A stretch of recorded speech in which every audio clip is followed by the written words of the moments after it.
And I think we're going to start at page 96, where we left off at yesterday. 96, chapter 26. You will often want more than one woman.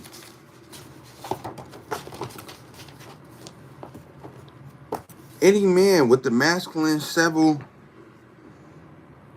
any man with the sexual essence will desire sexual variety, even if he loves his intimate partner and is completely committed to her. He will naturally want sexual occasions with other women besides his chosen intimate partner. How a man deals with his desire for other women is up to him. He should know, however, that there is no way to avoid such desires. He should also know that acting on such desires through temporarily enlivening and often ends up complicating his life far more than the occasion itself is worth. Even if you are totally committed to your intimate partner in love, you probably think about having sex with other women.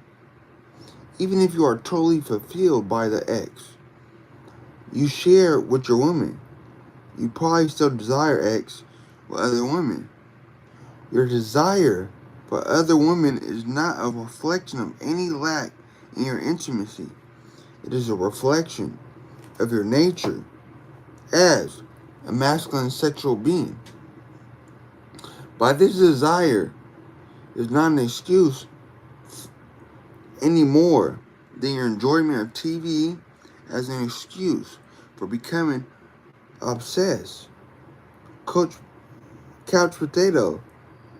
Desire springs from many sources, such as your addictions, your biological heritage, your childhood conditioning, and your open heart.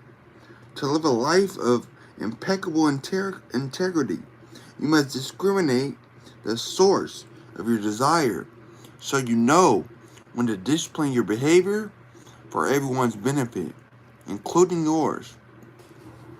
The fact is, you probably want to have sex with other women besides your intimate partner.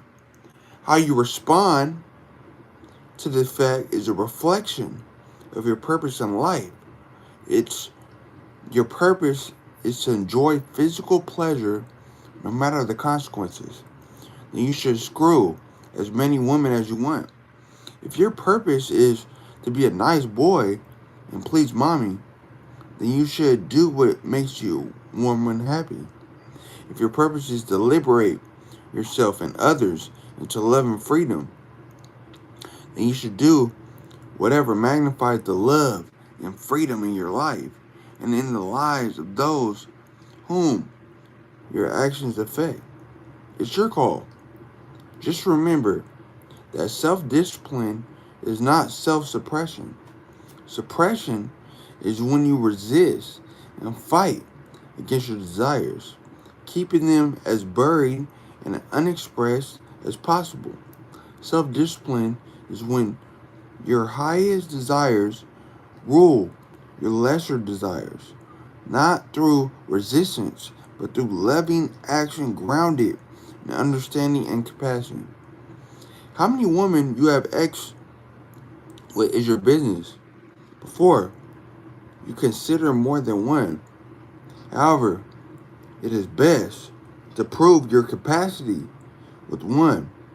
If you can't handle one, if deep communion, rejuvenating passion, and spiritual happiness are not the main features of your present intimacy, then you have not passed the test.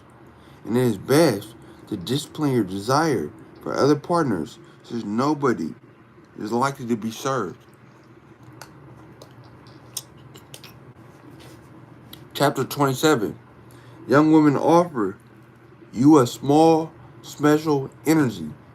In general, youth in a woman bespeaks radiant, unobstructed and refreshing feminine energy. A young woman tends to be less compromised by masculine layers of functional protection built up over years of need.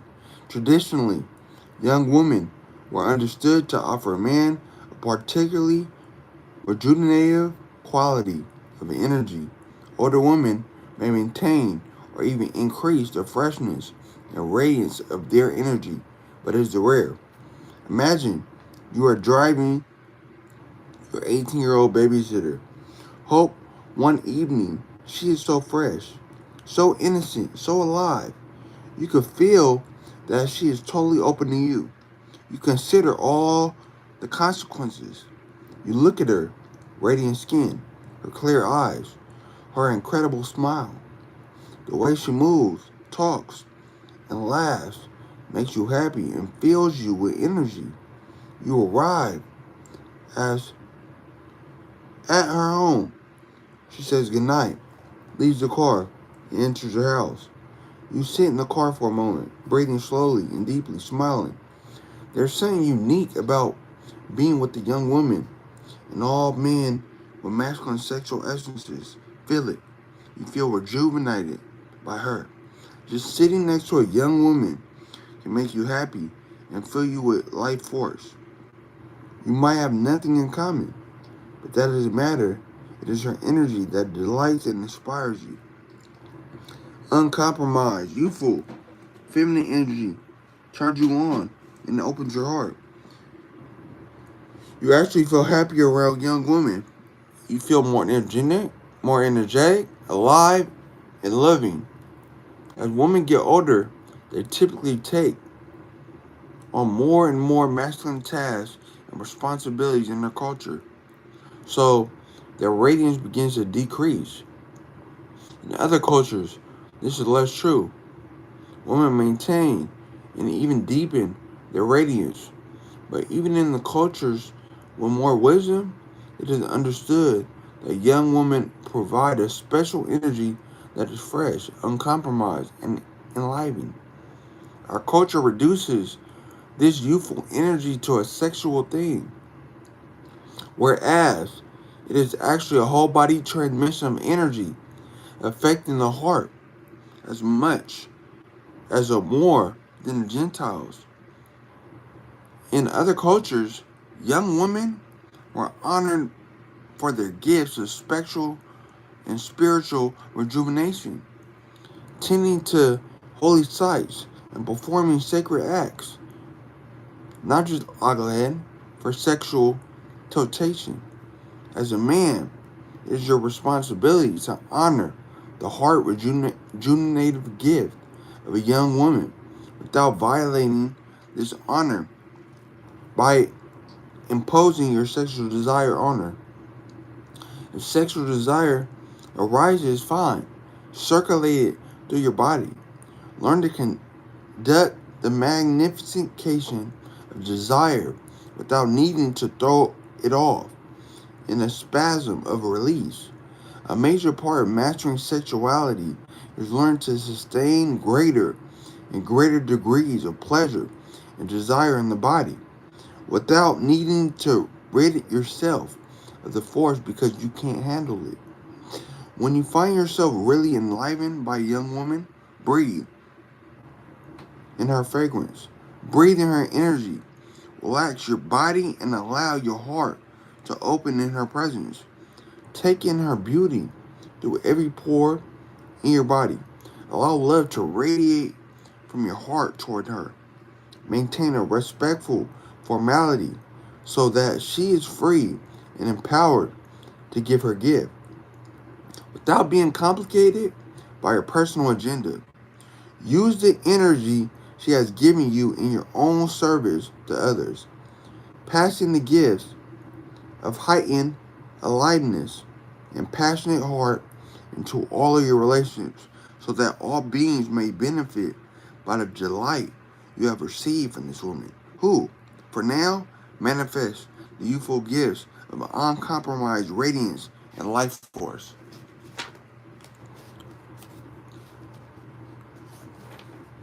So we're going to stop right there at page 28.